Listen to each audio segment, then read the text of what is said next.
உங்களுக்கு பிடித்த சமையல் சேனலுக்கு உங்களை அன்புடன் வரவேற்கிறேன். இன்னைக்கு நம்ம பட்டாணி உருளைக்கிழங்கு வச்சு குருமா எப்படி பண்றதுன்னு பார்க்கலாம். வாங்க வீடியோக்குள்ள போலாம்.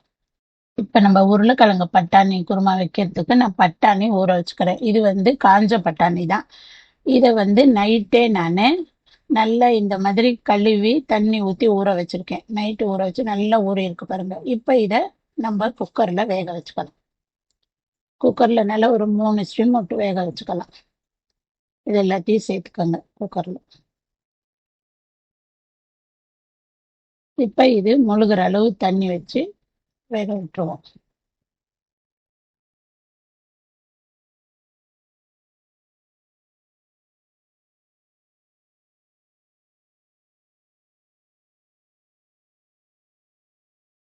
இப்ப நம்ம இதுக்கு தேவையான மசாலா எல்லாம் வறுத்து ரெடி பண்ணிக்கலாம். அது வேகிற வரையில.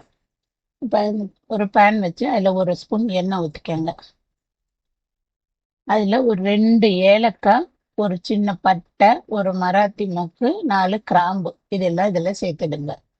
இது கூடவே ஒரு ஸ்பூன் சோம்பு, ஒரு ஸ்பூன் ஜீரகம், ஒரு அரை ஸ்பூன் மிளகு,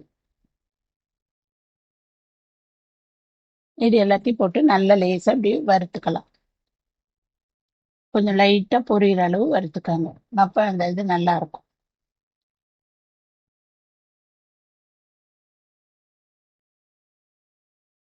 இது கூட ஒரு 10 முந்திரி எடுத்து வச்சிருக்கேன், அதையும் சேர்த்துக்கலாம். இது கூட ஒரு புடி பொட்டுக்கல்ல சேர்த்துக்கோங்க. நீங்க பொட்டுக்கல்ல சேர்க்க வேணாம் அப்படின்னா இன்னும் ஒரு 5-6 முந்திரி சேர்த்துக்கிட்டாலும் நல்லா இருக்கும் குழம்பு. அது கூட சேர்த்துக்கோங்க. இப்ப இதையும் சேர்த்து நல்லா கொஞ்சம் அந்த முந்திரியும் பொட்டுக்கல்லையும் கலர் மாறுற அளவு லைட்டா வதக்கிக்கோங்க.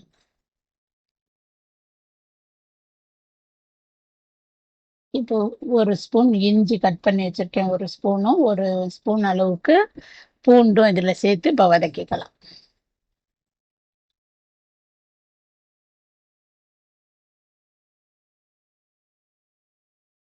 இப்போ நல்லா இதையும் கொஞ்சம் லைட்டா இந்த வேகிற மாதிரி வதக்கி எடுத்துக்கோங்க. இந்த இஞ்சி பூண்டு கொஞ்சம் சாஃப்ட் ஆகிற அளவுக்கு வதக்கிக்கோங்க. இப்போ ஒரு முடி தேங்காய் திருவி வச்சிருக்கேன், கீரி வச்சிருக்கேன், அதையும் இது கூட வதக்கிக்கலாம். ஒரு அரை வெங்காயம் கட் பண்ணியிருக்கேன், அதையும் இது கூட போட்டுக்கலாம். ஒரு பொடி ஒரு கொத்து கருவேப்பிலை போட்டு இதையும் நல்லா எல்லாத்தையும் ஒண்ணா சேர்த்து வதக்கி எடுத்துக்குவோம்.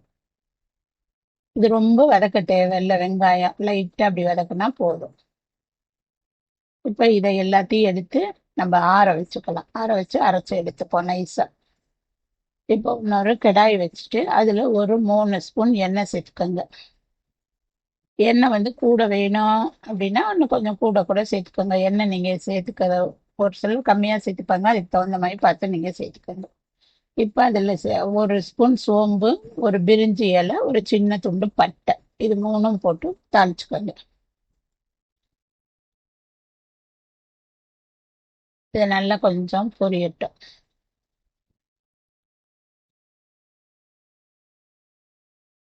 இது இந்த அளவு பொரிஞ்சதும் ஒரு பெரிய வெங்காயம் கட் பண்ணி எடுத்து வச்சிருக்கேன், அதையும் சேர்த்து இதுல நல்லா வதக்கிக்கலாம். நல்லா கொஞ்சம் அது கலர் இந்த கண்ணாடி பதம் வர அளவுக்கு கொஞ்சம் வதக்கினா போதும். ரொம்ப இதுவா வதக்க தேவையில்லை.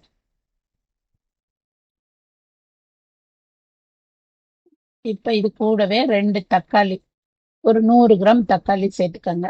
நல்லா இருக்கும். அந்த அளவுக்கு சின்ன சின்னதா கட் பண்ணி இந்த இதையும் சேர்த்து நல்லா வதக்குங்க. இது வதங்கறதுக்கு இது கூடவே எப்போதும் போல ஒரு ஸ்பூன் தேவையான அளவு உப்பு சேர்த்துக்கோங்க. குழம்புக்கு எந்த அளவு தேவையோ அதுபடி பார்த்து போட்டுக்கோங்க. இது போட்டு வதக்கும் போது கொஞ்சம் சீக்கிரம் வதங்கிடும்ல, அதனால இப்படி வதக்கிக்கோங்க. நல்லா தக்காளி நல்லா கொஞ்சம் குழஞ்சு வந்துருச்சுன்னா நல்லா இருக்கும்.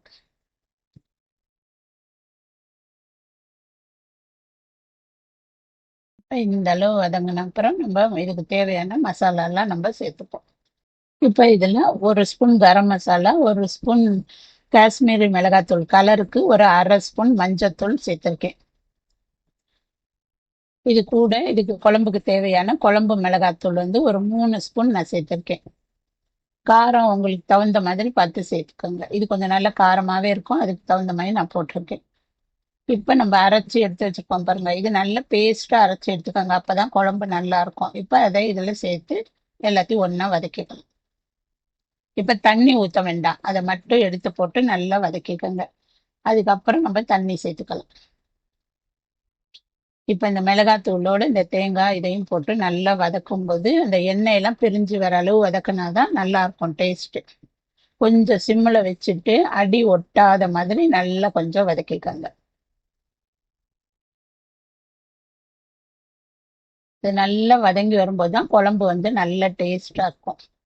இப்போ இந்த அளவு எண்ணெய் பிரிஞ்சு வந்திருக்கு பாருங்க. இந்த நேரத்துக்கு நான் 2 உருளைக்கிழங்கு தோலெல்லாம் செதுக்கிட்டு கட் பண்ணி எடுத்து வச்சிருக்கேன். அதை இதுல சேர்த்துப்போம். இப்போ அதையும் இது கூட போட்டு நல்லா வதக்கிக்கோங்க.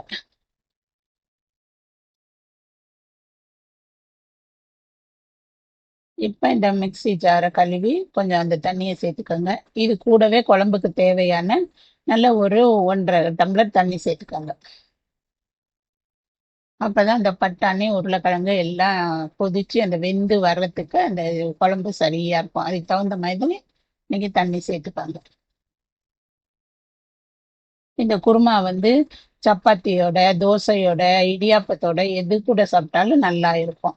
சாதத்து கூட சாப்பிடும்போது ரொம்ப நல்லா இருக்கும். இந்த மாதிரி நீங்க வறுத்து அரைச்சு செஞ்சு பாருங்க, ரொம்ப டேஸ்டா இருக்கும் இந்த குருமா. இப்ப நம்ம பட்டாணி வேக வச்சு எடுத்து வச்சிருக்கேன், அதையும் இதுல சேர்த்துப்போம். நீங்க பச்சை பட்டாணி எல்லாம் இருந்து சேர்த்தீங்க அப்படின்னாக்கா நீங்க உருளைக்கிழங்கு போடும்போதே சேர்த்துக்கலாம். இந்த மாதிரி வேக வச்சு சேர்க்க வேண்டியது இல்லை. அதனால அதுக்கு தகுந்த மாதிரி பார்த்துக்கோங்க. இப்ப இது எல்லாத்தையும் நல்லா கொதிச்சு வரட்டும். இந்த உருளைக்கிழங்கு நல்லா வெந்துட்டான்னு பாருங்க. இப்போ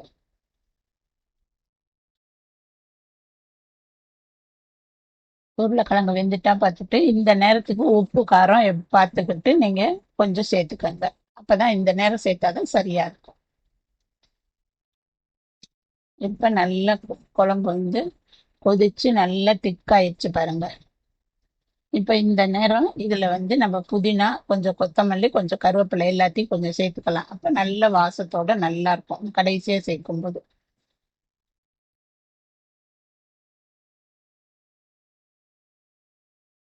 ரொம்ப வேண்டாம், கொஞ்சமா புதினா போட்டாலே போதும், அந்த வாசமே நல்லா இருக்கும்.